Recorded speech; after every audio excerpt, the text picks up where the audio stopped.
Hi, everybody. Welcome to Bulletproof Underwear, episode number 117.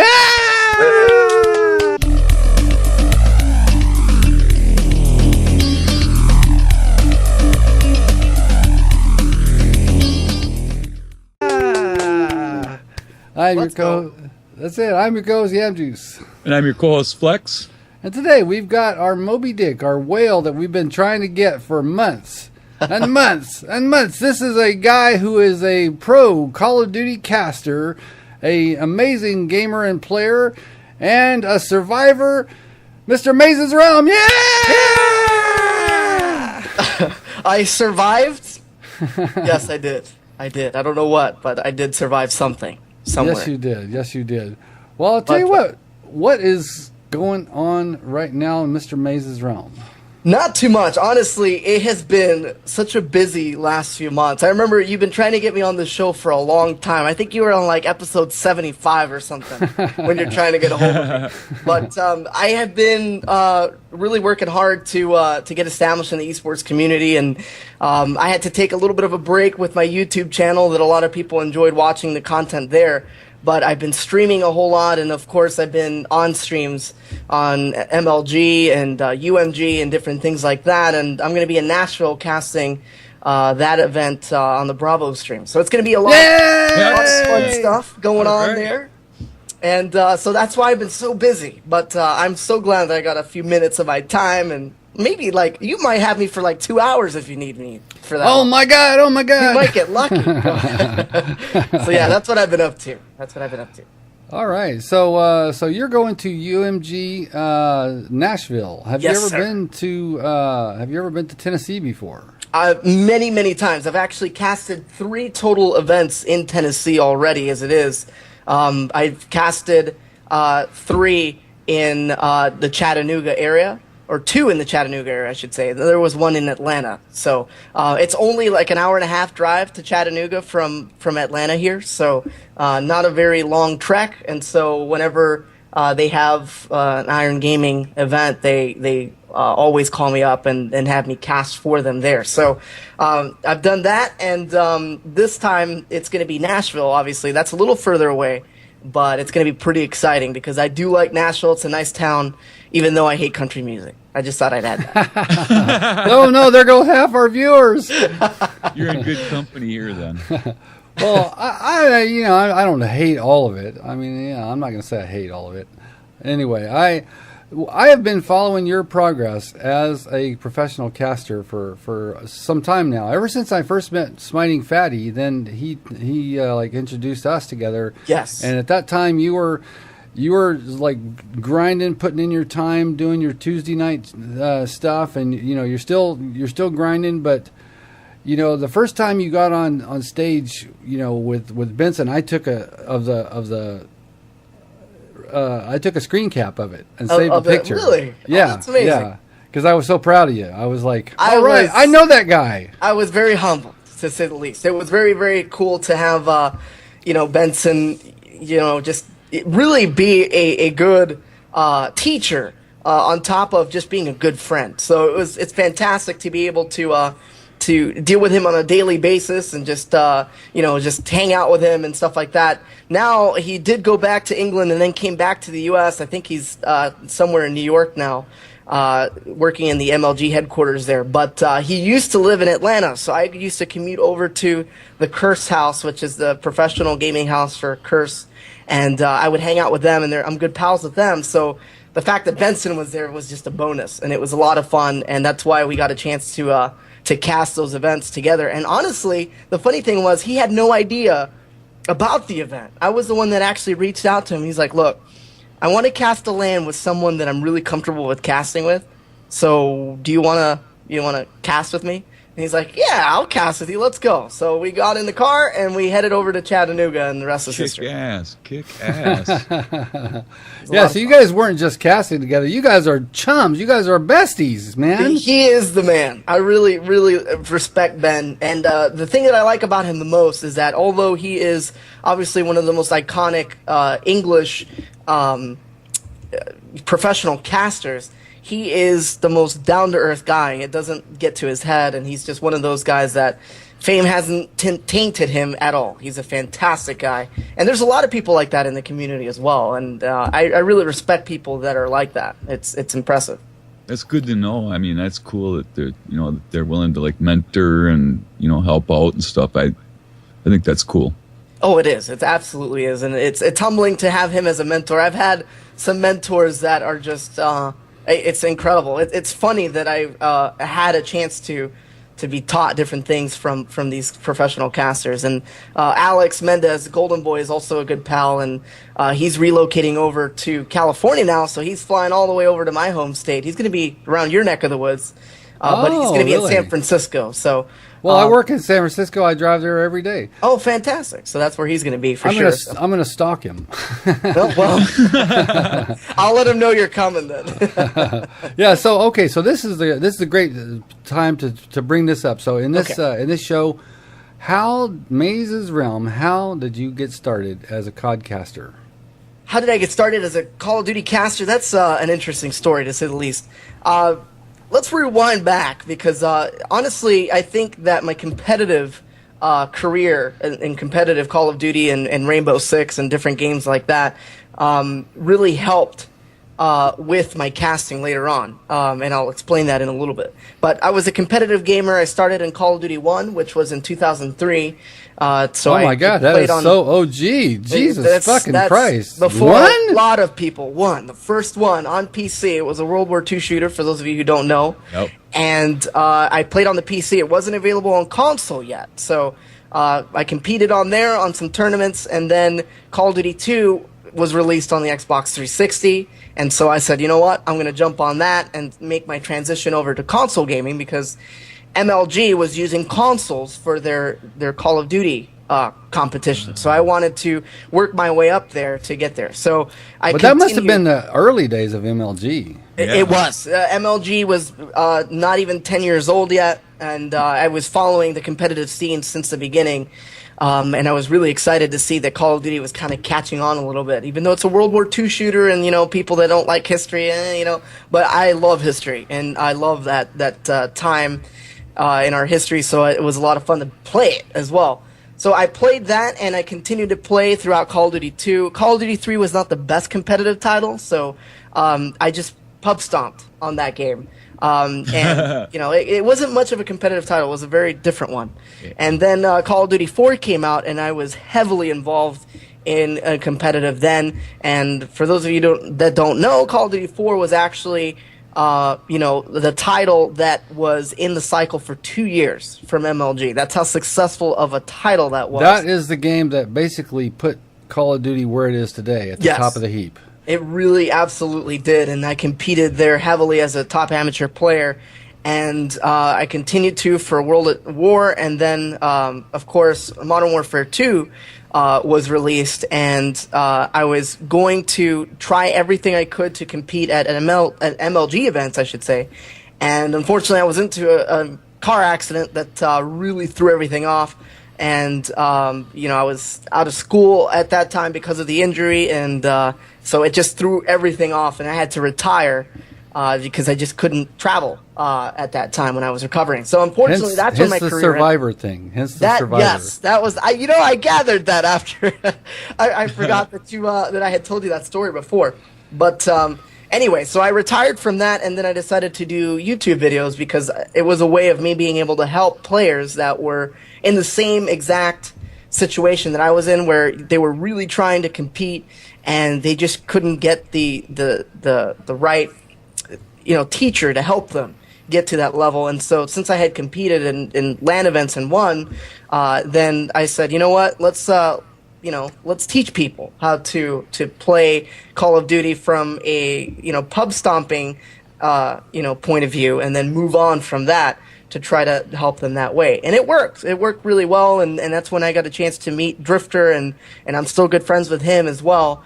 And he really helped me in my YouTube career and everything else. And I started my podcast and had him on there, and you guys already know about that, so I won't bore you to tears. But then after that, I went to my first UMG event in Atlanta, and that was in 2013. The 2013 season. And so I went down here, and I initially came down to visit my grandfather, who was on his deathbed at the time. He's passed away now, but I came to visit him, and I noticed, look, it's the same time period. So, I might as well, go to the event. So I got a ticket, and I went there as a spectator. And I just came in as a regular spectator. No one knew who I was, except for people that had been watching my YouTube channel and recognized you from there. So the only person that really knew me very well was Claire from Activision. Claire Hammett works... Claire Jeep Chick. Claire Jeep Chick, that's correct. She works with Activision, and she is basically like a community person. And so she was like, oh, it's so good to finally meet you in person, because I had met her before during a community game night event that Activision was holding, and I was one of the guests. So I got a chance to meet the Infinity Ward staff and all that at the time. But that's when I met her, and it was like 3 years later, and I finally met her in person, and she introduced me to everyone. She introduced me to all of the pro players that I've always wanted to meet, the casters that were there. Pretty much everyone and anyone that you could think of I met, and I've still have friendships to this day because of those Shout out Claire Jeep Chick. She's amazing. I love that woman. She's amazing. So, after that, then Taylor Noble, who is Reflections, he's also going to be casting in Nashville as well. And he is the main guy that gave me a chance, because Claire, obviously introduced me to him, and she introduced me as a famous YouTuber. Of course, it's an exaggeration, because I didn't have that many subscribers at the time, but he was like, oh, so you're a YouTuber? I'm like, yeah, I am. And he's like, what would you think about, casting some Call of Duty? I mean, do you have any experience with live shows or anything like that? And I said, well, I have my own podcast, and I've had, Drifter on there before, and have dealt with, 1,500 to 2,000 live viewers at one point. And, I think it's fun, and so the it was Reflections. It was his idea for you to be a caster? Yes, it was his, and then... Shout out Reflections! Yeah! Shout out.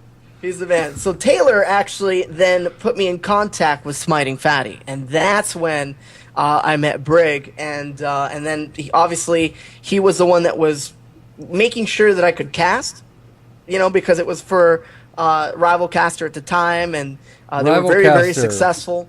They've got a weekly thing that I've caught many times. Weekly they do. Is that right? Do they still have it, actually? Are they still running?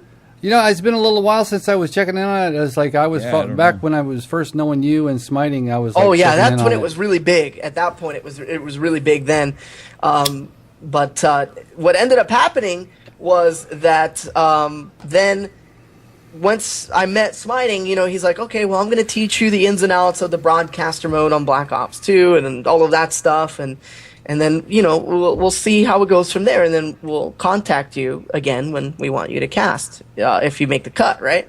Well, 5 minutes of Smiting, and that's all he needed. He's like, you know what? I don't even know why we needed this trial basis. You're in. We'll have you in on the next show match that we have. Excellent. So shout out to Smiting Fatty. Oh, I love Smiting Fatty. He's been a friend since that day. Of course, he's been on this show many times. Friend of the show, tried and true. Yeah, he's a friend of our show for sure. Yeah, he's a friend of the entire community. I'll be the first one to say that. If you have seen anything on YouTube or Twitter, he's there. He's just there. He's like God. He's everywhere. So.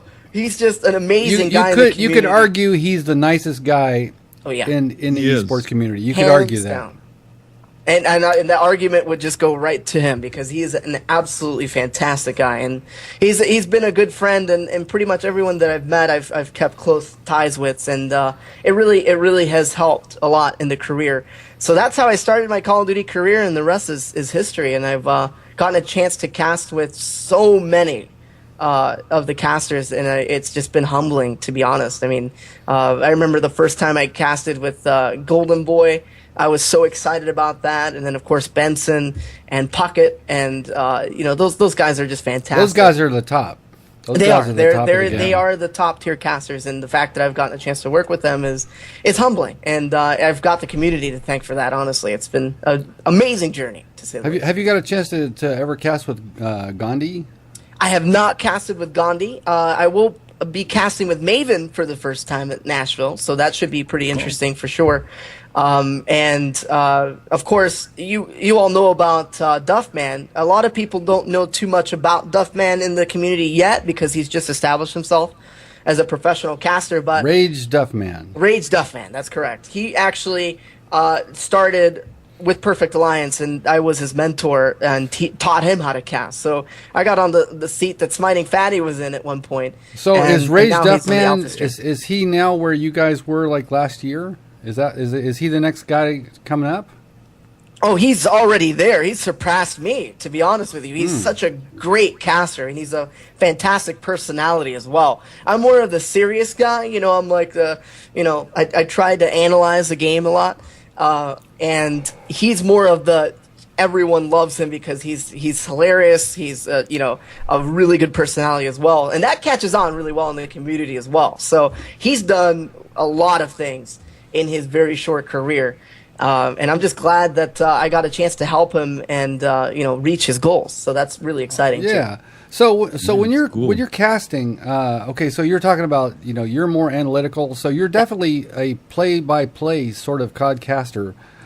I mix it up. Analytical casters do a little bit of both things, and that's where Benson and I are very similar in that we can do play-by-play to keep the audience engaged, but we also analyze situations to let the audience know exactly why a player is doing something, or we make sure that we let the audience know what's going to happen before it happens. And that really just comes with either being a competitor, competing for years, or just watching and studying game film. I know that sounds really interesting, but that's initially what it is. And that's exactly what I do. So I try to complement the caster that I'm casting with. Right. If I'm with someone who's constantly doing play-by-play, then I'll do more analytics. And then when, he's doing analytical stuff, then I switch over to play-by-play, and I just complement the caster that way. And that's exactly what Benson basically taught me, Puckett, as well. It's just you have to make sure that you gel well with the caster, kind of like you're having a conversation. And that's what makes it successful. Need a little chemistry in there between the two of you. Exactly. That's exactly what it is. It's like any talk show, just like you guys. You have great chemistry for your podcast, and that's why it works. Yeah. This is episode number 117. That means 117 consecutive weeks, not missing a single week. That's even just when fantastic. Flex was in the hospital. Even when we're in the hospital or on vacation, whatever, we somehow manage to squeak out an episode every single week. So there you go. So you guys are kind of like Monday Night Football up in the booth. Pretty much. I mean, you have to be, especially when we are part of a community that has the harshest critics known to man. Oh yeah. Oh, so really? I have dealt with nobody would believe that. Yeah, it is tough. I'm telling you, sometimes showing up to work is tough, but I still love it, and I wouldn't trade it for the world. So that's it definitely is a lot of pressure. See, with football, I mean, it's been around for a long time, obviously, and you don't see people talk too much about commentators or broadcasters because it's just a staple of what has been established. And just they're either coaches or players, and they're good at what they do, obviously. So they've been doing it for a long time. So you don't see critiquing so much for that. But in a community that has such boisterous people where you can interact with your audience a lot more than Monday Night Football or Sunday Night Football, that's where things get a little weary. And you have a comment section, and the comments are like anybody can say any damn thing they want. Exactly right. And that's something that's not easy. So and they do say what, and what I've they seen want. I've seen some nasty shit on So Reddit have I. too. Oh yeah, I've seen some horrendous things on Reddit, and I've also been a part of just. It's funny how they bash things that don't even. I enjoy constructive criticism. I really do. I wouldn't be here if it wasn't for that, right?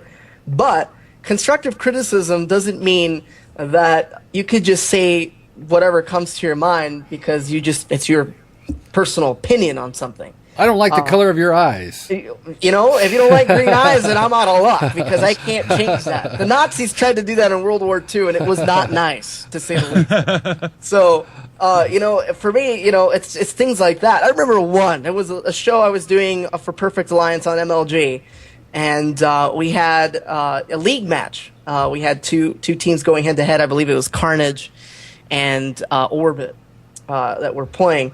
And this guy in the chat, or on Twitter actually, it was on Twitter, it wasn't in the chat, was saying that he would have liked the show more if I didn't refer to the flags on Domination by their name as their military designation, like Alpha, Bravo, and Charlie. And he thought that was stupid. I was like, well, I don't know if you've played Call of Duty at all, but when you are playing Call of Duty and they gather the objective, it's a military shooter for one. It says you've just captured the Bravo, or you've just captured Bravo, or enemy has Bravo or Charlie. And honestly, it also helps the viewers understand what flag you're talking about, because C and B sound very similar over the microphone. And that's why the military has that whole thing established, so that when you're giving radio commands, you're not misunderstood. And that's exactly what you know, I've been taught in college courses, for goodness sake. And of course, in broadcasting in general, you want to make sure you're not misunderstood. So, you know, if you're saying B, the B flag, then, you know, I tend to say Bravo, and when I continue talking about that flag, then I refer to it as B, because they already know what the flag is, you know? So that guy just had a problem with that. So, you know, I guess, you know, he just didn't, it was over his head. What can I say? So, right. So has anybody ever offered a criticism of you that you took as a valid criticism? Absolutely. Absolutely. You'd work on? A lot of things have to do with player knowledge, and that's where the audience really does. They help a lot in certain circumstances. Now, for example, if I'm talking about a statistic of a player, for example, their role is that they are the main objective player on Search and Destroy. That means that they're going to have the bomb in hand, and they're going to be the ones that get the bomb down. That's the role that I played when I was in competitive. So I know a lot about that role. But sometimes, if I'm talking about a professional team, for example, and you know, I say that Embos is the main objective player, and someone corrects me and says, well, no, actually, Killa is. You know, for example, I'm just using that as an example. Then obviously that's a critique that you need to take to heart, obviously, because you know, these guys always watch the games, and you know, I usually take critiques like that from other fellow casters or people that know what they're talking about. A lot of times you'll see people that think they know what they're talking about and they don't, and that's where it's not really critiquing, it's just your opinion on something. So that's, you know, a lot of critiquing when it comes to players is important, but also technique is important too. You know, if I'm overly excited during a game and people are like, I think you get too excited too much, then yeah, that I listen to that, because you know, there are some games that are very exciting to watch and cast, and you just have to find the medium so that the audience is not bleeding. You know, their ears aren't bleeding. Right. I've got a suggestion for you. When Advanced Warfare comes out and they have uplink as a game mode, you need to be the first guy to say "Goal!" I would definitely do that if uplink was one of the competitive game modes. I believe it's not going to be a competitive game mode in Advanced Warfare. It's going to be there for the public to play, but they've had some balancing issues from what I've heard. But if you ever cast a match for any reason, you know that's a game mode. You have to do that. Better believe it. Go! And I'll be like, as suggested by Yan. That's what I'm going to say. So that would be a lot of fun. Approved. Exactly. Yam approved. Yeah. So, are you looking forward to the release of COD Advanced Warfare? Well, I've got a poster in the wall there that suggests that I pretty much am excited for it. But yes, I am excited for it. Any time that Call of Duty comes out with a new title, I'm excited, because I've been a part of the franchise for such a long time, and it's come such a long way. And at first, I'll be honest, I was a little skeptical about the exosuit. I didn't think it was something that Call of Duty needed. at first, and then when I saw the gameplay and the competitive aspect of it, I was like, man, I should come out of retirement and play because I would dominate in this game. I used to compete in Halo as well, and that's why I was like, man, that's awesome. So I'm pretty excited about that. Technically, my only discrepancy with Advanced Warfare right now, and you're going to hear it first here on Bulletproof Underwear, guys, so buckle down. I am a gun enthusiast. I love weapons. I own a 1911, and I wish I had more weapons that I own. Right. But I like guns to be things I can connect with and recognize and be like, you know what? This is the ARX 160. It's an Italian-made assault rifle, and I love that. You know, the fact that I could connect to it because it's a real-life weapon, I like that. I prefer that for the Call of Duty title.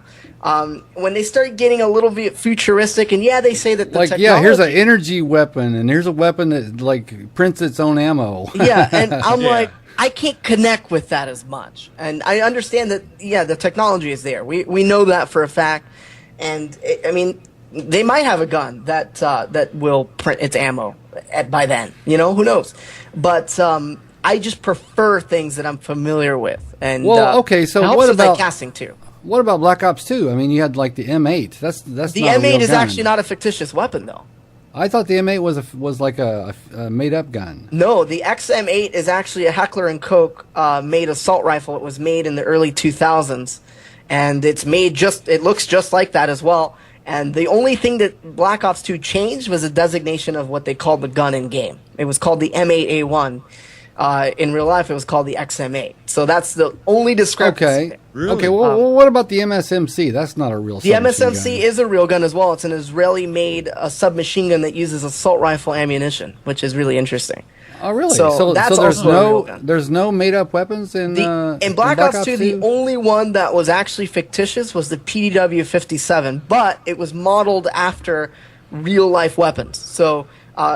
57 stands for the type of ammunition that it uses, and the P90 made by FN Herschel is a weapon that uses the same ammunition and has the same build. It's basically you could tell. You could tell it's like a P90 the way it reloads. Exactly right. It reloads from the top and everything else. So they just tried to make it a more futuristic version of that weapon.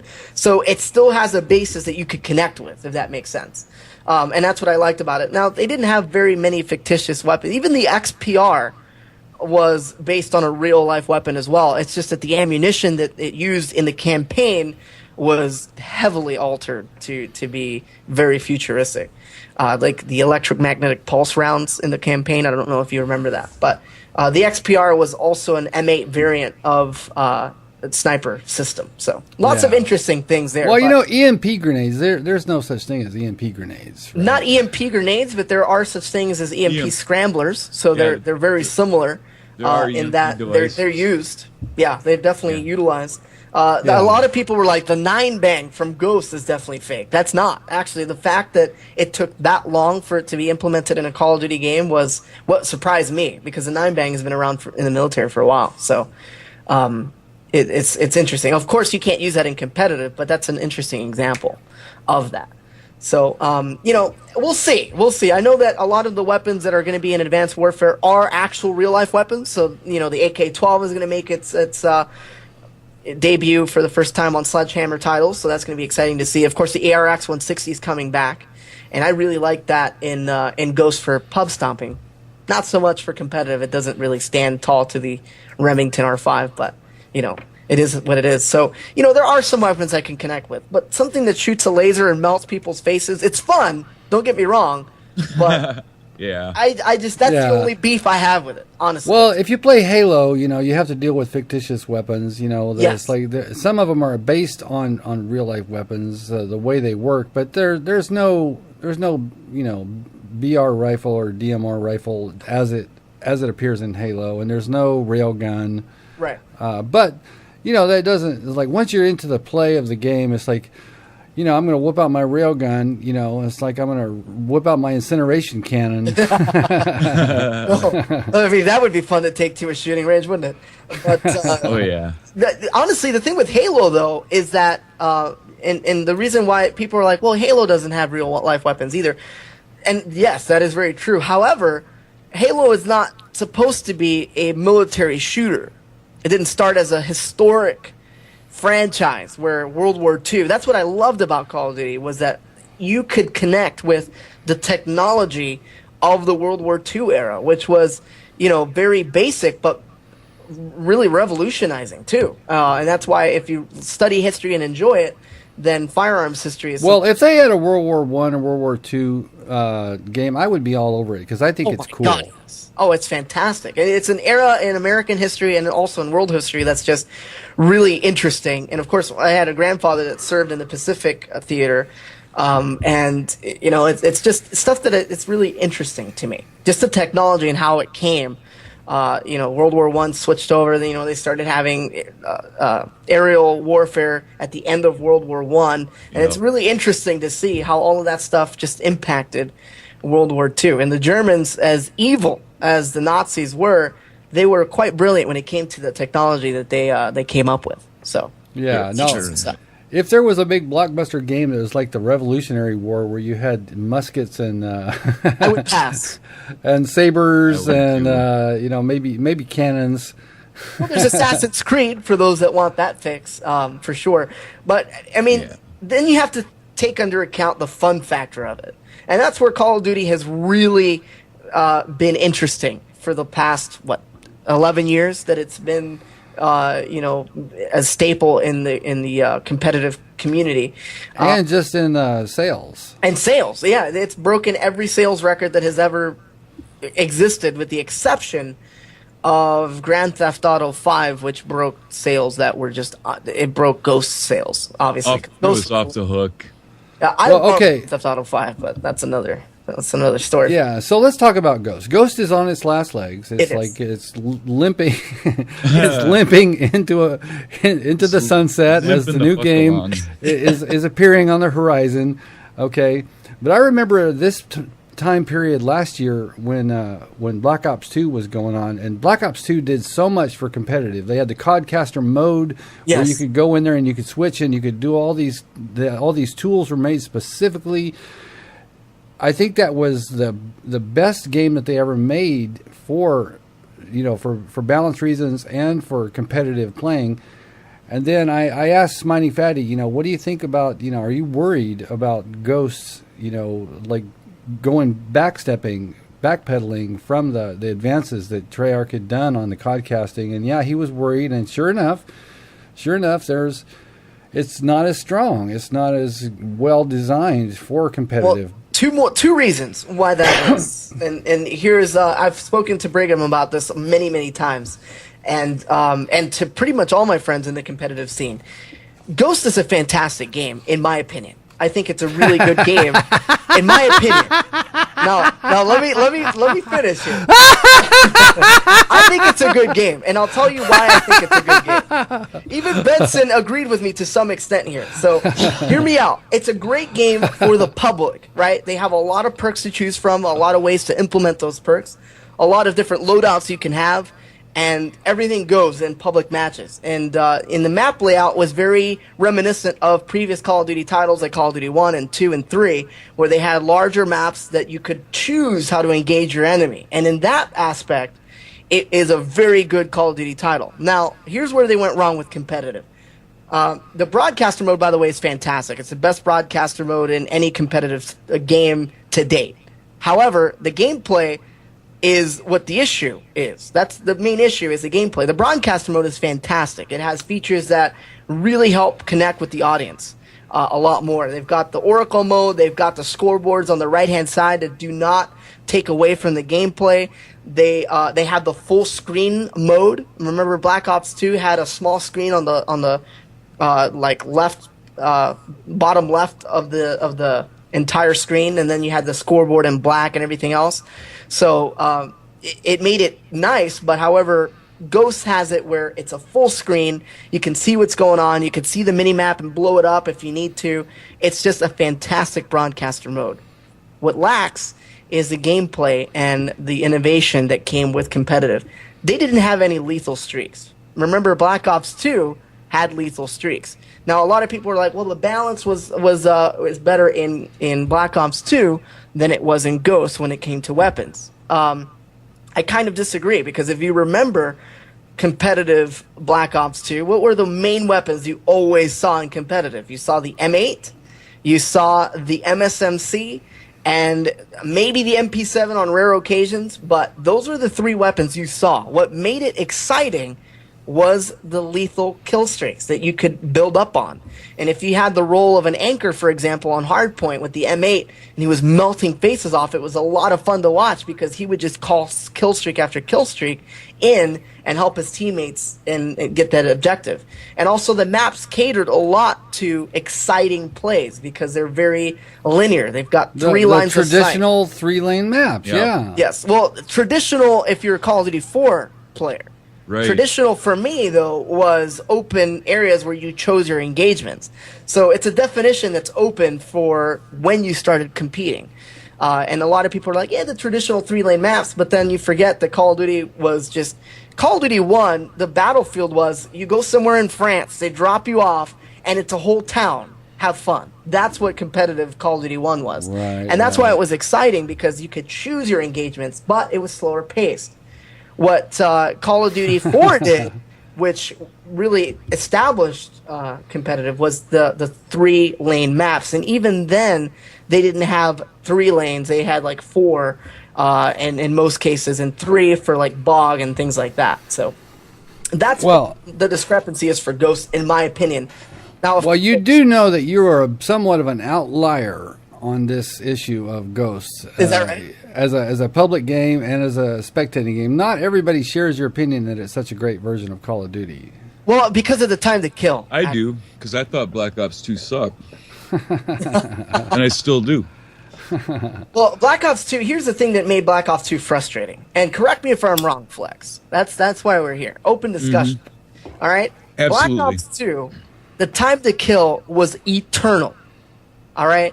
It was way too long, especially when the lag compensation in that game was, and the netcode was pretty atrocious, if you ask me, for online play.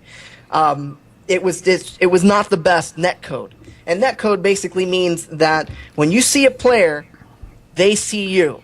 That's netcode. That distinguishes when you engage, obviously. When you see a player, you'll engage. Well, on the netcode, that determines what the compensation is like.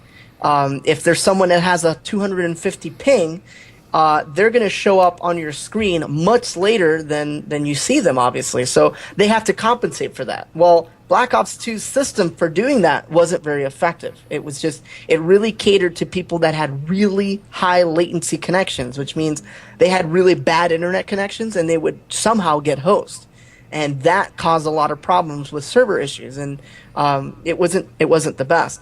Now, if we rewind a few generations back to Call of Duty Modern Warfare 2, that's one of the games that had the best netcode in Call of Duty history. And if you guys don't agree with me, just go back and see Reddit posts and things like that.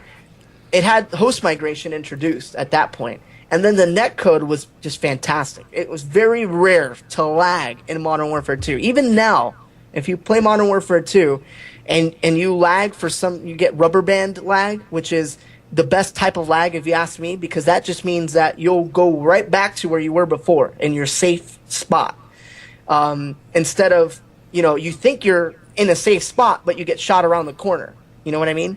That's the frustrating way to die, and that's what happens in Ghosts a lot. And the reason why Ghosts is frustrating for a lot of people, including myself, I won't be the first to admit that, is that the time to kill is too fast. So Black Ops 2 was too slow. It took forever to kill someone, so you would have to shoot them with an entire magazine to kill them if you had a good internet connection and they were lagging. And in Ghosts, it was the complete opposite. They were trying to innovate and trying to improve from what Black Ops 2 did wrong, and they did it a little bit too much. They made it too quick to kill. So you could kill someone so quickly if you have a mediocre internet connection. And honestly, it's such a hard thing to get right, but what Advanced Warfare did is find a medium between the two, Black Ops 2 and Ghosts, and that's where I think it's going to be successful online, at least. Right. Have you had a chance to play Advanced Warfare yet? I have not. I have watched a lot of streams and gameplay already of it, and I've spoken to a lot of people who have played it, and so that's what the consensus is. However, The only thing is you can never know exactly how the game is going to be because it's all LAN. It's all LAN right now. All of the events that you've seen and all of the gameplay is all based on LAN, which means, your shot counts on LAN all the time. But we're going to see how the netcode is when the game is released. And this is Sledgehammer. Yep. This is a brand new developer for Call of Duty. I mean, this is their first Call of Duty. Modern Warfare 3 was their first. Well, Infinity Ward was the lead designer on Modern but they Warfare designed 3. They helped. They helped. Yeah. I mean, they helped, but they didn't create it. It was Infinity Ward's creation. It's like they implemented it. Yes. But now they've got their own chance to shine, and it looks like they borrowed heavily from Black Ops 2. It's like the Pick 13 system looks exactly like the Pick 10 system. They just added a little element of their own. A lot of things it looks like they're borrowing. Some people would say they're stealing from Titanfall, or maybe Destiny with the double jumps and stuff like that. I don't really care if they stole it or if they created it independently, as long as it's well done and it works and it's fun. Right. Well, Titanfall, what a lot of people and I had the same type of hang-ups at first when I saw the exosuit abilities. I was like, oh god, and I love Titanfall. I had a lot of fun playing Titanfall, and Titanfall has wall running and on different things, wall hanging, different things like that. That is very unique to Titanfall. What exosuit abilities do, they just add mobility and verticality. You can't wall run. The map still is the main border of what your character can do. So you cannot go outside the map by just, using your exosuit, for example. It's still, in a way, just like any Call of Duty was. It's just that now you can, instead of using ladders to go up to a building, you use your exosuit. And jump up there. Fast pace. Right. It adds to a fast pace. And the exosuit abilities, they have so many of them that are unique to the franchise. So Right. That's where it's at perk wise as far as like what you can do. But see, all of them have in common, in addition to like the double jump, they also have the dash, like the Titan dash. Yeah. Where you hit a button and all of a sudden you quickly move to the side or something. That's going to be new, and that's going to determine who's going to be good at the game and who's going to be not good at the game. Yeah, and honestly, the dashing is a good mechanic to have. And honestly, what makes you good at the game is making sure that your shot is counting while you're doing all those new mechanics. And that's where a lot of people had trouble adjusting to different things. I remember when Sprint was added to the Call of Duty franchise. People didn't know what to do because they were being engaged much faster than they were used to. You couldn't sprint before in Call of Duty 1 and 2. It was introduced in Call of Duty 3. A lot of people are like, no, it was introduced in COD 4, but do your research and you'll know. It started in Call of Duty 3 with Treyarch's version of the title. So were people up in arms against it when it came out? They were, initially, because they thought it was too fast-paced. Now, if you slow anything down in the Call of Duty franchise, you're going to hell in a handbasket. So, the community is bring out the pitchforks. Yeah, it's just interesting. You can't please everyone. You can't, unfortunately. No, it's like well, totally Halo. True.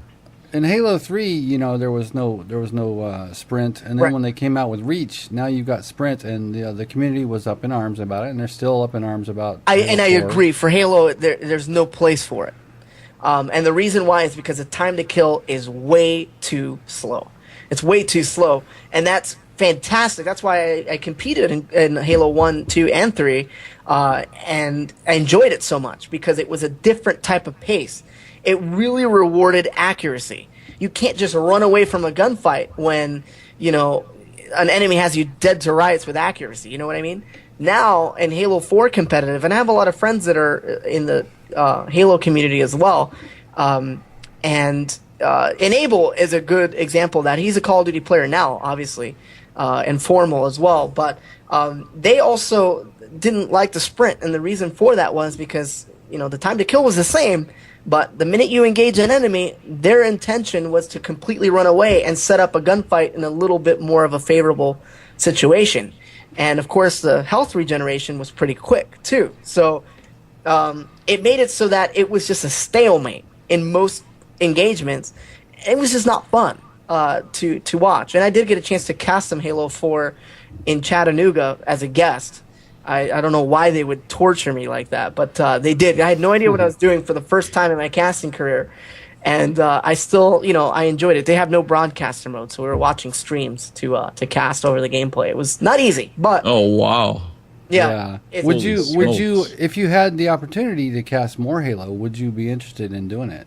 I would be interested in doing that. And honestly, I consider myself an eSports commentator, not necessarily a Call of Duty caster, which means that if I have a game that I know will do well and be well received from the community and that I would have fun playing, I would gladly cast that. I was open to casting Titanfall, but then when I played it and saw it was so much fun for public matches, I enjoy it, still enjoy it, but it is not a game that would do well in competitive at all. There's just way too many balancing issues that they would not be able to patch it up enough to make it into a competitive title, no matter what game modes you add on there. So, I'm just looking to different titles that will establish themselves in the community. If Halo, I'll say this right now, and you guys will be the first to hear it. If Halo has a broadcaster mode, I will jump on that like white on rice. Because that's what the issue is. The issue is that they have not had any broadcaster mode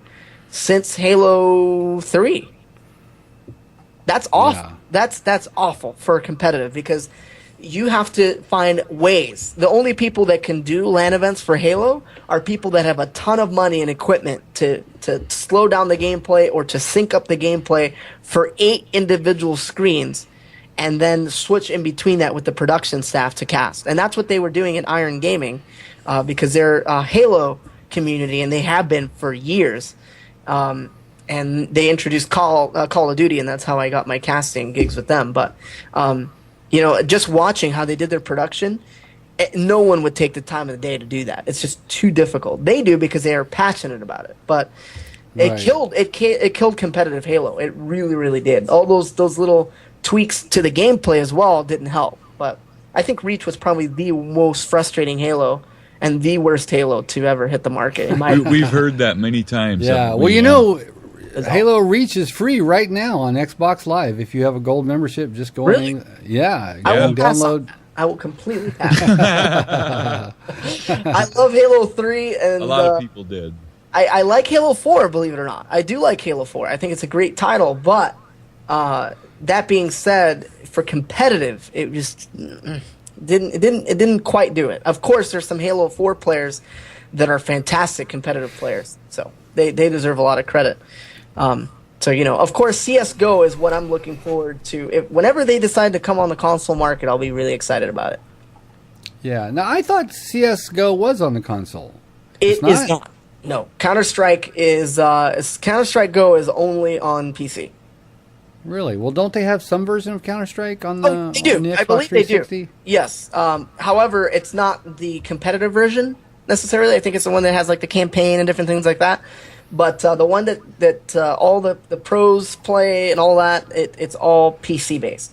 And of course, you have to have a PC that runs the broadcaster and all that good stuff. But that's the only reason why I didn't get into that personally. That's a big game. If you look at Twitch, right now it's usually the second or third. Yeah, it's like right below League of Legends. I've noticed Destiny has dropped quite a bit on the Twitch. I knew that was going to happen too. People wanted to shoot the messenger when I said that. Of course. Every time, I'm one that, and I think you've known me long enough to know this, even on my YouTube videos. If I see something, of course I'll respectfully talk about it. I'm not going to just step on people's toes. That's not how I am. But I do like to voice my opinion in a respectful manner, whether it be on Reddit or whatever. And with Destiny, I said, look, as a viewer, me personally, it doesn't seem like a game that I would like to play. And when I downloaded the beta and played it, it just seemed like it was not my type of game. It would get old fast. It was very repetitive. The objectives were repetitive. The boss fights were repetitive. The multiplayer was not innovative enough for me to invest time in it. And the game really requires the player to invest a lot of time. I'm talking about hours. I mean, that's why you see most Destiny streams are like 12-hour streams. Wow, you read my mind. It's just too much that has to go into it, and the innovations aren't really there all that much. You've got It's like Halo, except that you can aim down sights, and you've got perks for your different abilities and things Except you've got golden guns that kill in one shot, and you've got purple balls of fire that like insta kill. Yeah, and the time to kill for every other weapon is too slow. So you've got weapons that kill you instantly, and then you've got starter weapons that have, it takes clips to kill people. I was not a fan personally, but and of course people were like, "Oh, you're just hating," and and I was like, "No, honestly, I'm not hating. I'm just giving you my personal opinion on what I think about Destiny and what I think the life cycle of that game is going to be." And so far, I've been right. The craze lasted about a week, and it's still, people are still playing it. Granted, people still grind and play the game all the time, but the thing is, you're starting to see some feedback on Twitter of frustrations that people are having with some balancing issues. You're starting to see that, and it's happening much earlier than other titles that are very successful. Well, do you think, everybody knows that Titanfall flamed out. It's like it had giant hype. It came out, everybody was loving the hell out of it, and then almost overnight, it just flamed out. Yes. Okay, that's another game that I knew was going to happen as well. I enjoy it, and it's fun, but the only thing is, anything that gets repetitive and doesn't reward you as much.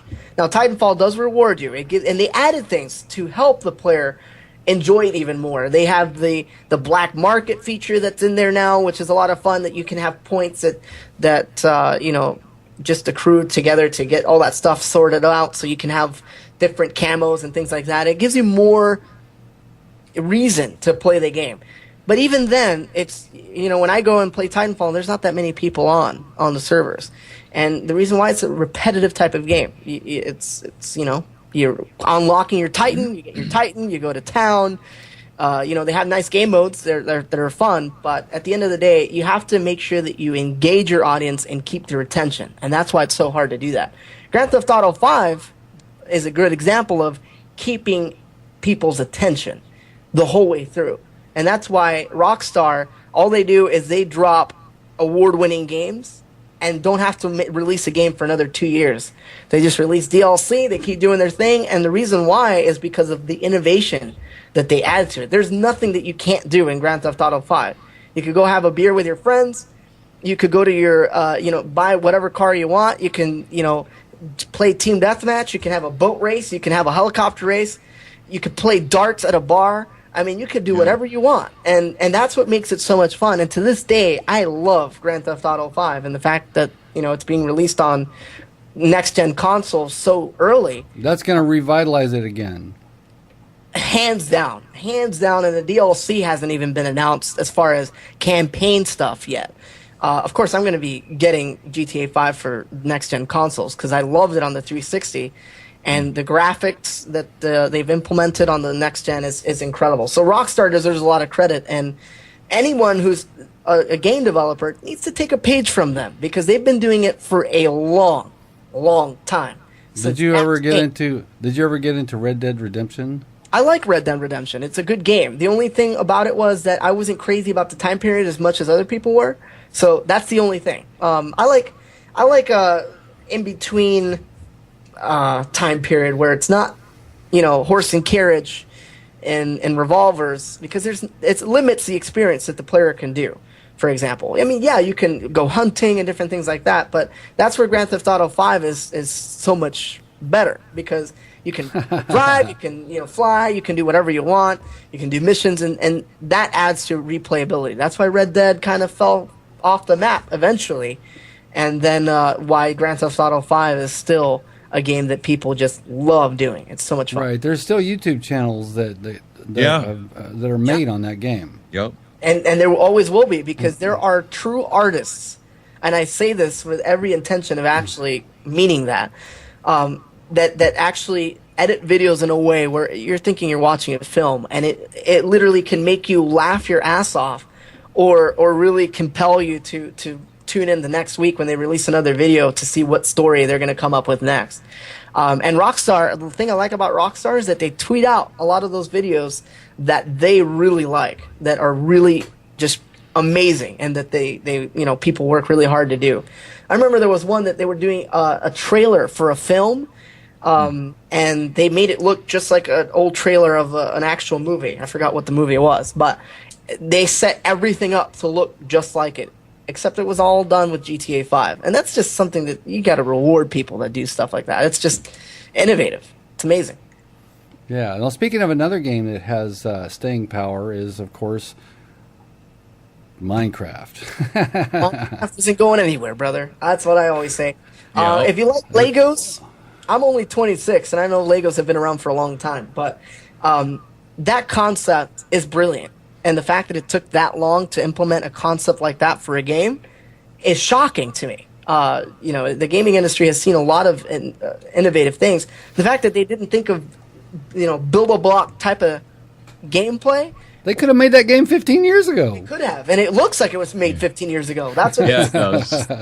and people love the hell out of it. Me personally, it's too time consuming. So anything that takes too much time to do with my schedule the way that it is now, I'm the busiest unemployed guy you'll ever see. And the thing that employs me right now is casting, which is humbling to say the least. That's the only way I make money now. But it's insane how long it takes to do stuff in Minecraft. So unless if you join a server and everyth's done for you, you just go around and beat people. Well, you're in good company. Me and Flex are not Minecraft guys. I mean, No. We have friends. We have friends who are big into Minecraft. We've got people who do it on YouTube, and it's a can't miss. We're not dissing it. We're not dissing We're not everybody. dissing it. Either, not at all. It's not. It's not that it's a bad game. It's a superb game, and there's whole entire careers being built on it. So it is, yeah. and Microsoft saw that it was successful, which is why they purchased the studio. And for as much money as they spent on it, it's not going anywhere. No, it's definitely not, and it's a very innovative game, and I have to tip my hat off to innovations like that. It's been incredible to see how different things happen in the gaming industry. That's why I'm part of it, and enjoy to be part of it. So okay, so coming up. Here's a change of topic here. All right. Coming up this Tuesday is 2 games are coming out. Forza, what's it called? Flex? Forza Horizon 2. There you go. Right, Horizon 2, and it's going to be an open world version of the famous Forza. Are you a Forza guy? I am. I've been playing Forza 5 so much that my eyes are probably bloodshot. And I was playing a lot of it yesterday. I love racing games. I actually started my gaming career at a young age with driving games, obviously, because they have the rating where it's not violent, or so parents are more.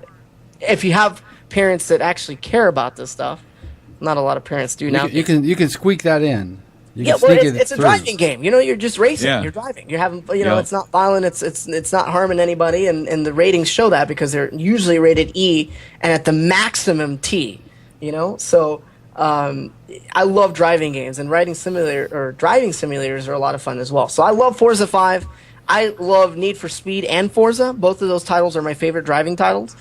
And I used to really like Gran Turismo as well, but that's a PlayStation exclusive, and I haven't really done much with PlayStation since PlayStation 2. So I love Forza. So you're Xbox trash like me. Oh yeah, absolutely, hands down. I admit it. People are like, "Oh, you're a fanboy." I'm like, no, I'm not a fanboy. I'm a fan. I love it. It's a console that I feel at home with, and it's the Xbox One is a fantastic console in my opinion. It has its quirks, but people forget what the first generation Xbox was like, and the Xbox 360 with the first dashboard issues that it had. They all have their issues on launch. It's just how quickly they fix them, and Microsoft has done a very good job of fixing things on the Xbox One, so you got to give it to them. Yeah. So you're a big fan of driving games. The other big game that's coming out on Tuesday is Lord of the Rings: The Shadow of Mordor. I'm passing on that. I love the Lord of the Rings. I love it.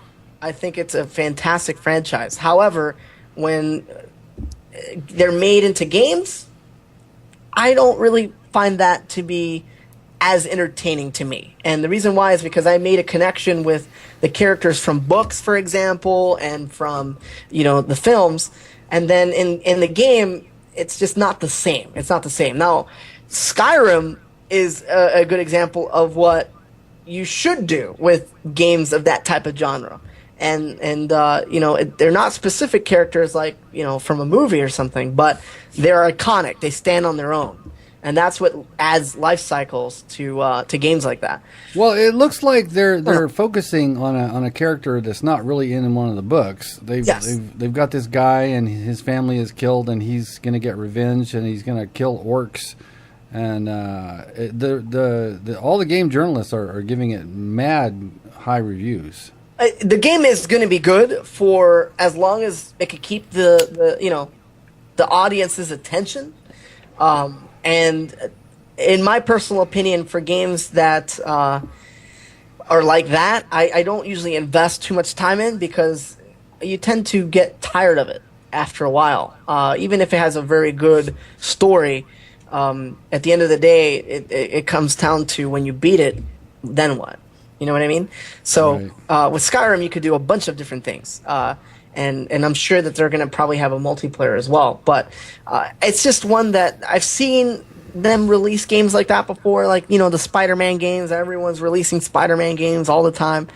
Never been a fan. I mean, I love Spider-Man, and I played some of the classic ones from, the PlayStation and Nintendo days, obviously. No, Spider-Man was not on Nintendo, but on PlayStation. And they're a lot of fun, but I don't know. What about Batman? Even Batman. I know Arkham and Arkham Asylum and all those games are fantastic, and I love Batman. That's my favorite superhero, personally. But I never invested too much time in the games either, because the stories are. You can only go so much with the stories before you piss people off, if that makes sense. Right. Yeah. If you're using an iconic character, you're expecting a certain narrative at a given time. And if you don't get that narrative, it's a thin red line there, and it's tough to get a balance.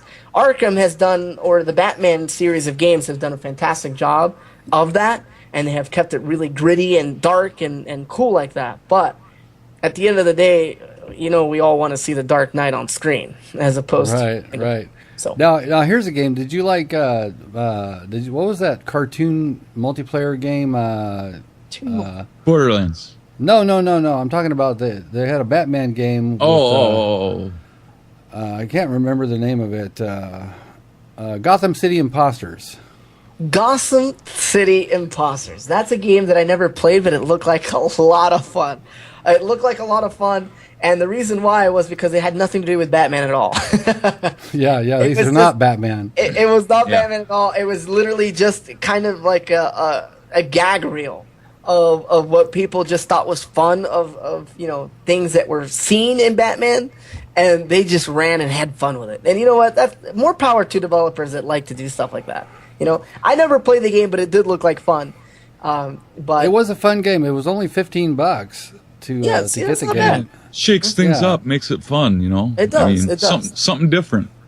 Exactly right, and that's what gamers, and that's why it's such a huge part of the entertainment industry, and it's pretty much the biggest in the entertainment industry now. As much as people don't like to admit that, video games make more money than a film will in its entire life cycle. So it's crazy how it is in the day and age.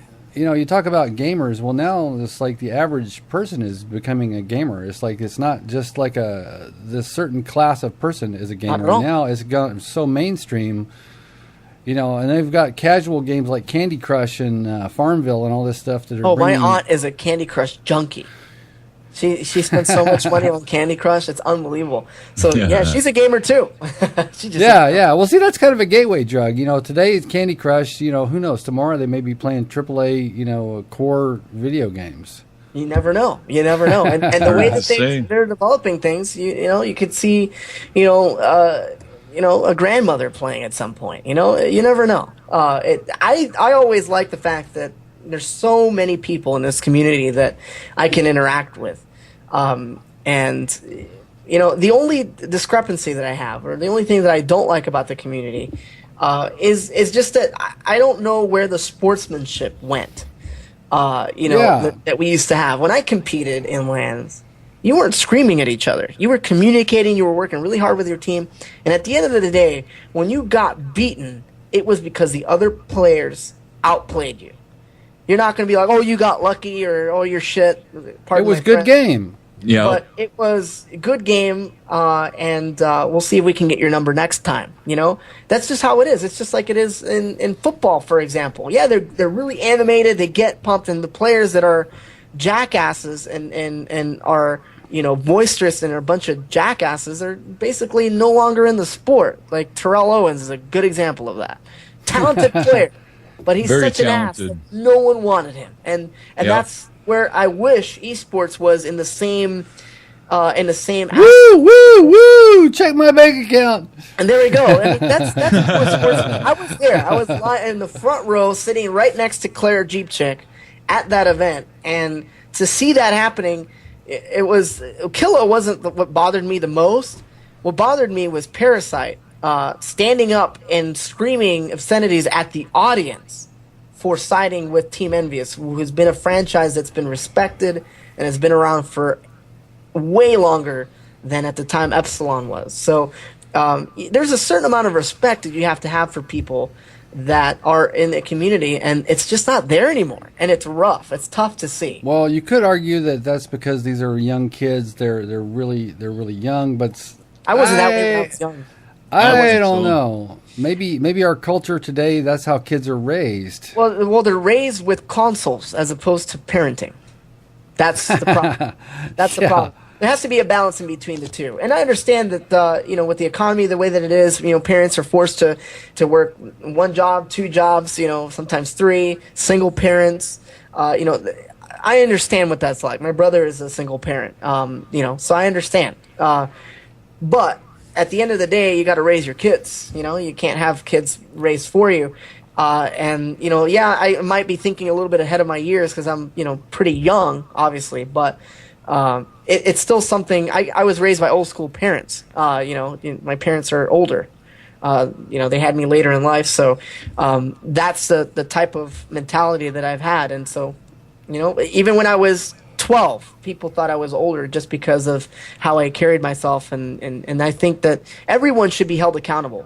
Age shouldn't be what makes you mature. It's the learning experience behind it. You know, Yeah. you could be 14 and be an orphan and have to learn how to do everything for yourself, and you would have more experience than some 22-year-olds that have had everything given to them, and they wouldn't know what to do if their parents died right away. You know what I mean? That's just an example, but it's just, you know, a good example of this was this is the first time that I was not very thrilled on Twitter. I don't like to engage on Twitter exchanges and things You like don't that. get into Twitter wars. I don't. I think it's unprofessional and it looks bad, you know, for whatever party you're with. If you're having a constructive conversation and you disagree, that's fine. I mean, you're never going to be able to agree with someone completely. But there's respectful ways of doing that, right? Well, I remember there was a particular instance where Aches, we all know where he's, Aches. you know, Aches. He's the Darth Vader of competitive esports. He is, and I understand that a lot of people are like, well, that's the image. That, you know, it's good to have a villain in the community. I disagree. It's not good to have a villain in the community. I mean, it's good to have someone that's unique in the community. You know, Sharp is unique, right? He's hilarious. He's a comedian that plays games, it seems like, right? That's a good image to have. One who is a constant asshole to his fan base and to everyone, including his teammates, that's not a good image to have in any realm. And that doesn't get condoned in professional sports. And, of course, people are like, well, esports should be considered a sport. And Well, they're trying to get there. and they won't get there if they keep being the way that they are, you know? You know, that that shit- mentality, they ain't gonna make it. No. Yeah. Well, that kind of shit flies a lot better when you're winning all the time. So now, Complexity, e.g., find themselves not in that position where they're winning all the time anymore. So, Yeah. you know, is he? It's like, do we have patience for that kind of shit? He's already been fined and banned, you know, by the league because he But would notice why. refuse. It's just because of what he's doing. And I'm glad that MLG did that. And I remember when Aches he was just saying some really ignorant things about MLG that, of course, he claimed he knew about. I have friends in MLG as well. I might be small on Twitter and no one knows who I am, but I at least the friends that I do have in the community are ones that are the main people behind everything. So I know, I know what they tell players. I know some things that I don't agree with. I know some things that I really like what they're doing to try to fix those things. There's a lot of things behind the scenes that a lot of people don't know. And no one's perfect, obviously. The NFL is a perfect example of that, but that's another story for another day. But initially, he was just hammering on them. If you have a concern about something you think needs to be addressed, you privately discuss that with people. You don't, throw it out there and make derogatory comments to the people that pay your damn bills. Thank you. Right. Well, Thank you. He did that. They had to discipline him. Yeah, they had to discipline him because he just would refuse to follow their rules. He was like broadcasting on Twitch and just like he wasn't supposed to be. Yeah, because he's got a contract with MLG. He has no respect for anyone, and he needs to be taught respect. And I know a lot of people are. I got a lot of followers from that interaction that I had with him, and I also had weeks of belittling and heinous things that you want to mention, just because of an opinion I had. And that was, look, it's like, I understand you have an opinion, but I honestly think that at least the Evil Geniuses organization needs to do something about the professionalism that you're showing on Twitter. Basically, that's what I said in a very nice way. I was like, look, I think Evil Geniuses should just put a stop to this. That's really what I said, because it's really hurting their brand. Opinions are a lot like assholes. Everybody's got one. I mean, it's exactly right. I mean, it's a harsh, blunt way to put it. But now, if I was an asshole and was like, "Fuck you, Aches," pardon my French, but we're all men here, and you're a piece of shit. I hope you die. Then of course that would be something that is not nice and you shouldn't say. Well, he probably sicked his guys on you, and they were probably saying that kind of shit. Well, I got more support than I got hate, but since he's a fairly well-known guy, the hate was quite a lot too. And the funny thing is, I addressed each and every one of the people that I interacted with, each and every one of the people that had something to say about. It's like, oh, you don't know shit about MLG. I'm like, well, I know Benson personally, and I work with Puckett and Gold. Yeah, I know a little bit about MLG. And Adam, and the production staff for MLG. I'm good friends with them, so I know a little bit about what's going on. What do you know? You're a fan. You're just watching. You only know what you're told from the player that you like, who is very disliked by pretty much everyone, including his teammates. It's tough. It's tough, to say the least, how that happens. And that's why I think villains are not welcome in the community. I don't think it's a good thing at all. I think that people should be accountable for how they carry themselves behind the sticks and off the sticks, if that makes sense. Just like the NFL players are. Well, you know what would help? Fine for things like that all the time. You know what helped the league? If the teams didn't shuffle like crazy every single time every time you turn around, the personnel is it's hard to support a team because the guys that you liked, they're like a couple of tournaments down the road, every single one of them's gone. There's like all new guys. Well, anybody that's watched the show, knows that we've talked up a lot about the Halo community and how friendly we feel that the Halo community is. We've been very well received. We're both noobs. We both, Yam is obviously much better than I am right now. You've been playing it more, but I'm a true noob still. And I've been treated very well by everybody that I've played with from the Halo community. I've got nothing but constructive criticism, and I tend to run myself down. I'll be like, "Oh, I'm a scrub." Oh, and people are like, "No, just play the game and have fun." And that's what it's really about at the end of the day. It really is, and honestly, Flex, the reason why I can say that I've been well liked by the people in the community is because I treat everyone the way that I want to be treated, and that's just with respect. Even if you're a new player, I play with viewers on my stream a lot. It's something I really enjoy doing. And a lot of people don't have patience for that.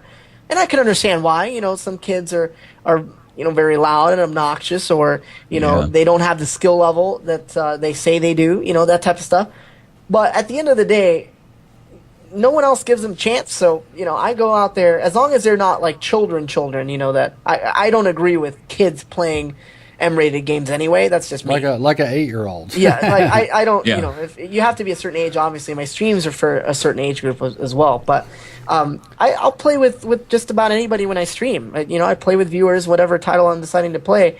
And it's something that I enjoy being able to interact with the community that way. But I treat them with respect. Some people are like they're huge fans. And they've been wanting to play with me for a long time, and like a year. And at the end of the day, you're in the community all together. So it's good to be able to really make their day when you're like, you can play with me. Here's the invite, and they go crazy. They go crazy over just playing for a half hour.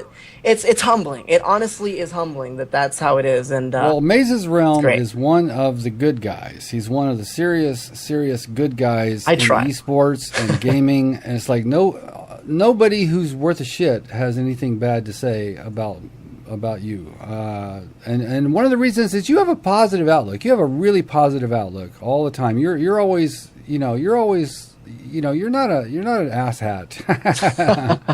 Well, we all have our moments for sure too. I mean, no one is perfect for sure, but it's just a mentality that you have to treat people with the respect that you want to have, and that's how I've treated everyone. Even if I'm not a fan of that particular person and everything else, I just make sure that you always treat them with respect, because at the end of the day, then they'll show you respect. It's just contagious at the end. If you want it back, you have to give it. It is. And I love to have fun too. I'm not always serious, and on my podcast, I like to make people laugh as well. So I've had, a multiple amount of different ways that I interact with the audience. It's a lot of fun. And it's at the end of the day, if you're putting a smile on someone's face, my job's done. I don't care if I don't get paid for casting. I make a handful of cash to pay my bills. The fact that I am here to be able to support the community is what I'm here for. So, and I'll continue to do that. And I can't wait to go to Nashville too. It's a better community with you in it. Let's ask another question here. Sure. UMG Nashville coming up. Who's the teams to watch? All right. Well, I knew that was going to come up, and I have studied a lot of film in the last 3 years as a caster, and I will say this. There are some... It's so hard to be able to tell you what this event's going to be like here in Nashville. There's teams that have been struggling that you don't expect them to struggle, and there's some teams that you don't expect them to do so well, and they do well. And there are some teams that really I knew were going to do well. One of them was Denial. Denial had a roster that was very, very well put together. And what really makes a team successful is how the teammates communicate with each other, how they get along, and of course the role that they play and how effectively they play that role. And that's why Denial ended up winning Dallas. And even people were surprised when they won. And I was like, you know what? After they beat Optic Gaming the way that they did, Optic Gaming was not playing very well at that event. They made 4th place. That tells you how good they are, and they are friends on stream and off stream. That's how they are. But at the end of the day, it's how effective your mindset at that event. Just like a football game, for example. Last week, the Buffalo Bills were 2-0. The Chargers come to town, thank God, because they're my team. They go in there and they made them look vulnerable. And the reason why was because Buffalo was just caught off guard. They did whatever they wanted to do. Seattle was a good matchup that explains that. I honestly didn't think that the Chargers were going to win based on their performance in Arizona, for example, right? They go over, they're at home. They're playing the best team that just slaughtered a team in the Super Bowl.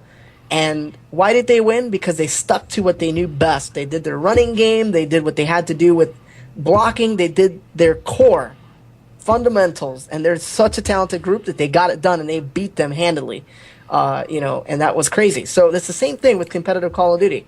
So Denial Esports is not going to sneak up on anybody this time. No, and they know that now because Zuma is going to be countered now. Zuma is a beast of a player, and I've been saying that since I've watched him in the amateur circuit. The guy's a monster, and what he does well is that he can shut down lines of sight like no one else.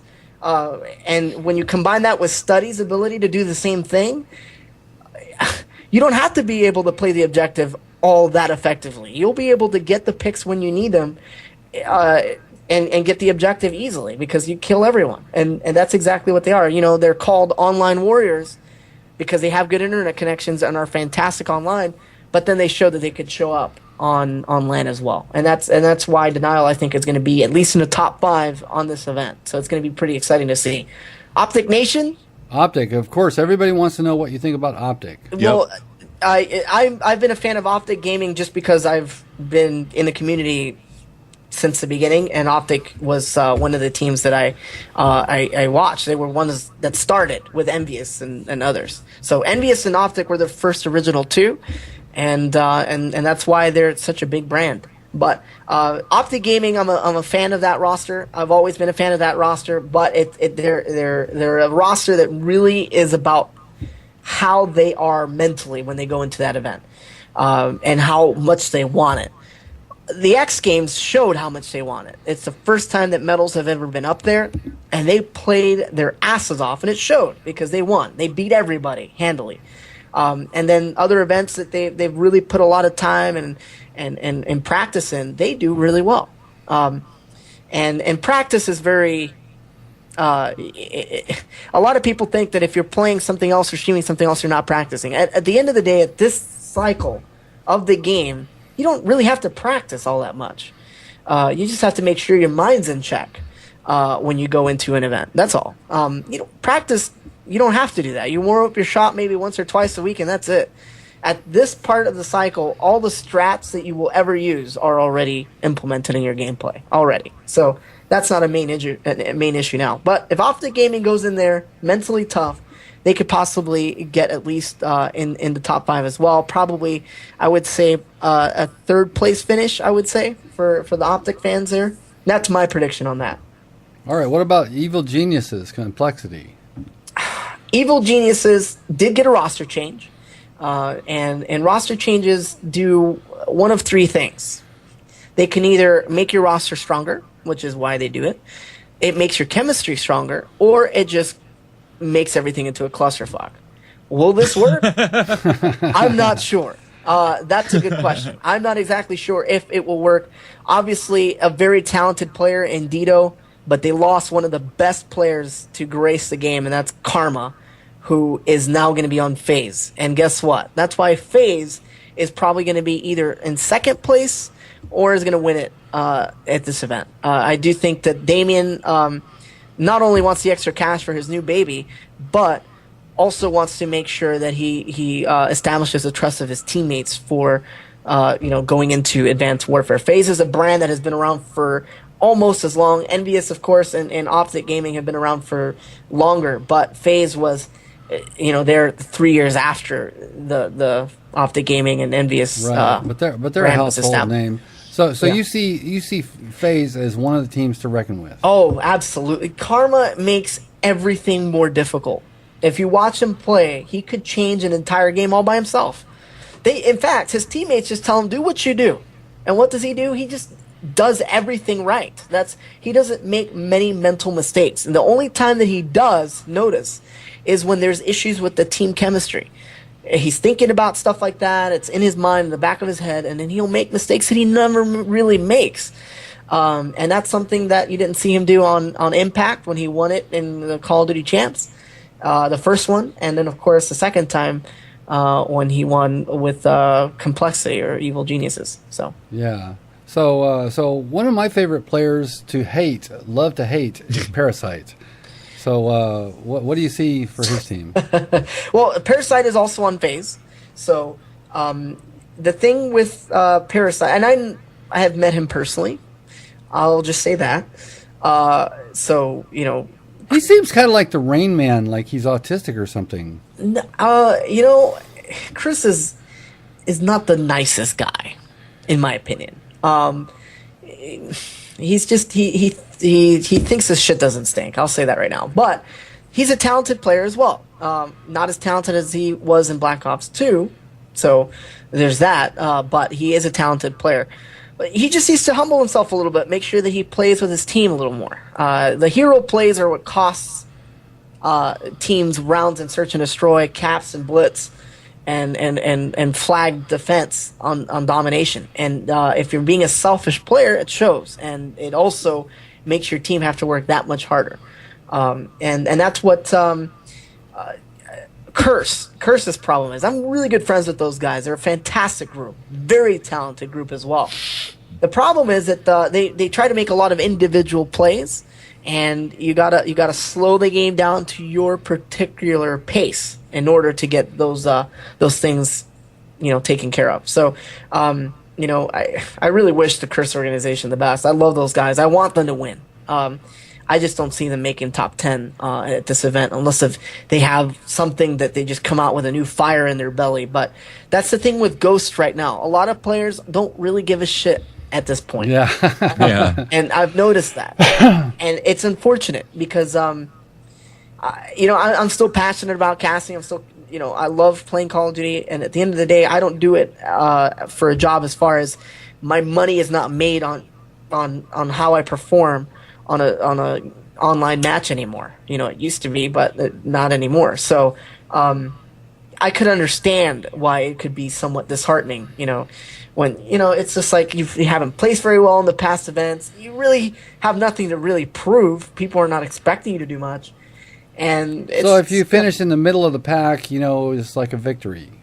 Well, some players have that mentality, to be honest with you. Some players have that mentality, and I just think that if a title gets that stagnant during an actual competitive season of the title, it should not. It should be innovated somehow, and that's what Advanced Warfare is going to end up doing. And they announced that they're going to have COD champs on that, so they're going to give away $1 million. Yes, and you could expect that the championship games are going to be happening for every Call of Duty title, no matter how well received it is. I can give you an example of its lack of staying power. My wife hasn't been able to play a first-person shooter since PS2 because she would get vertigo from the resolution and the frame rate. Now, I know the frame rate wasn't any higher on the Xbox One, but for some reason, she could play Ghosts on the Xbox One. So she hasn't played a first-person shooter for years. She really embraced it. I mean, she loved it. She was playing it every night, in and out, in and out. And then all of a sudden, it was like a light switch. She just stopped. She just stopped playing. Yeah, because at the end of the day, it's not as rewarding of a Call of Duty title as it was in previous generations. I honestly still like the game, but I will say this. It's also one of the more frustrating Call of Duty titles. And the thing is, you should be rewarded for how accurate you are with your shot. If you're, a shitty shot and can't hit the broadside of a barn, then of course you're going to have a bad time, And there are ways to improve that. But when you're getting dicked on by connection, that's a problem that is something that's just so difficult to address. It should be out of your control. I hate getting dicked on by those fucking dogs. That's what I hate. Well, all you need, brother, is armor-piercing rounds, and it's over. Those dogs don't even have anything on you.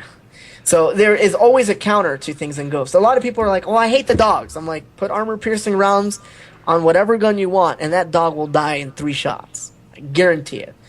You gotta, they have different things for certain things to counter.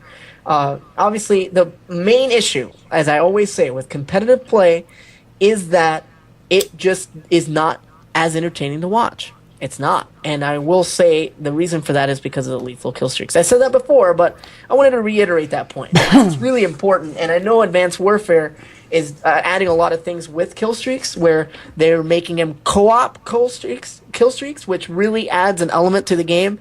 I just hope that they have them for competitive as well, because that will make team roles even that much more effective. Right. If an anchor can assist in some Slayer's kill streaks, that's just sick, because everyone's a threat on the battlefield, which means the game will be a lot more fun to not only cast, but to watch the meta form, because the meta now in Ghosts is, is my vector shot better than your vector shot, or is my Remington better than your Remington? That's what it is right now, because there's no other variables there. But when it comes to major roles, Black Ops 2 had very prominent ones in different game modes, and that's what I think is exciting.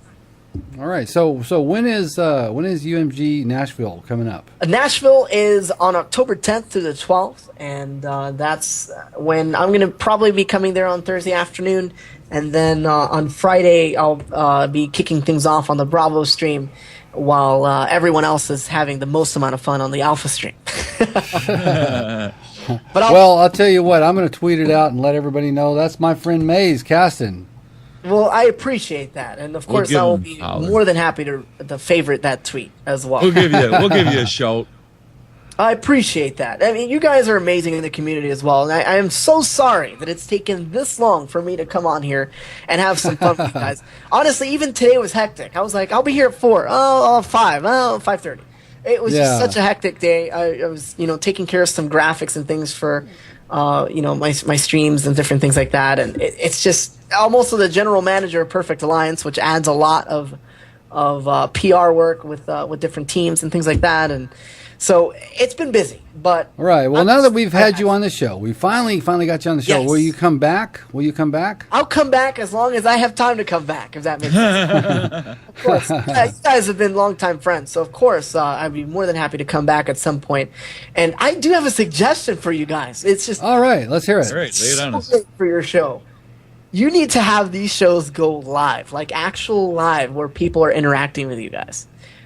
It would make your show 100 times more interactive, and it would be so much fun. Because then I think that, and this is just from experience with streams and having my own podcast. It's harder to have a live show, but you guys are so dedicated. I don't think that will be that much of an issue. But if you have a live show, you can have guests that can really help broaden your audience a little bit more. And then, of course, then you'll have the interactive stuff. So then people can ask questions for your guests, or they can ask you guys questions, and it would really make the show even more entertaining than it already is. So, all right, it would make like a 9.5-star show to a 10 show. That's it's a little change, but I think it would be very, very good for you guys. Flux has got some research to do. Yeah, we have to look at the technical areas. Google Plus, right? Yeah, we were on a first time we were ever on anybody else's podcast just last week. Well, you were on Plus? We were on the first episode of the Joystick Chicks, yes. And that was sort of cool. It's like we just sit here and wait for you to ask us the questions. Yeah, you're right. It's a great thing, and that's one thing that I really enjoyed. And a lot of people miss my podcast because of that, because I used to really interact with people, and I used to have viewers be guests. Honored guests. So if they were a dedicated viewer or something like that, and they were a good person, I would have them on as a guest with the celebrity guest, which was whoever it was at that. Yeah, that's how I discovered Ecstasy Ewok. Because he was on a podcast. Exactly. He was on the podcast. He's a fantastic guy. We're still friends. He actually came to one of the Chattanooga events that I casted, and we hung out, played pool with Benson, and had a few drinks, and fun night for sure. Cool. So I love to interact with everyone that I can. And so that's why I would definitely like to be on your show again. Whether it's on Skype or on Google Plus, I don't care. I'll be here at some point. All right. Hey, can we get a favor for you? You've got that caster voice.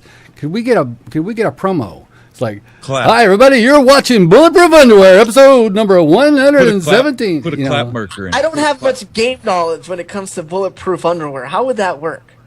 Just say you're watching Bulletproof Underwear with Yam and Flex, or Flex and Yam. It's like yeah, whatever.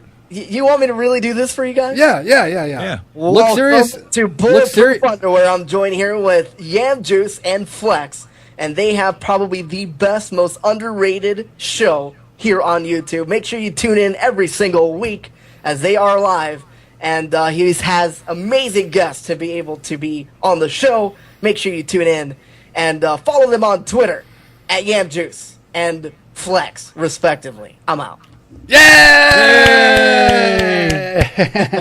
I'm not good at spontaneous work, but I'll do it for you guys. All right, cool. All right. So every week we end the podcast. We do this thing You may have seen it to the end of a podcast. They tend to be pretty long. It's like we give the signal, and then me and Flex are going to demonstrate. We go,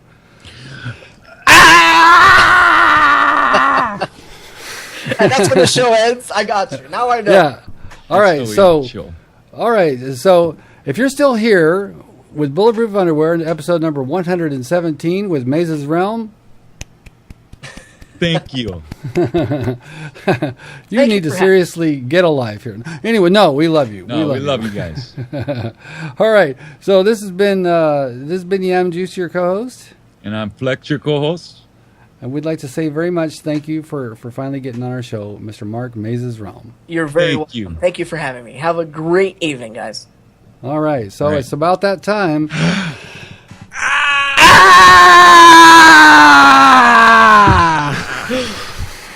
No, my arms. That's the spirit. My arms broke, so you'll have to take us out, Yam. Okay. Well, since he can't hit the magic button, it's like only one thing left to do. Take us out, Mr. Yam. Bye.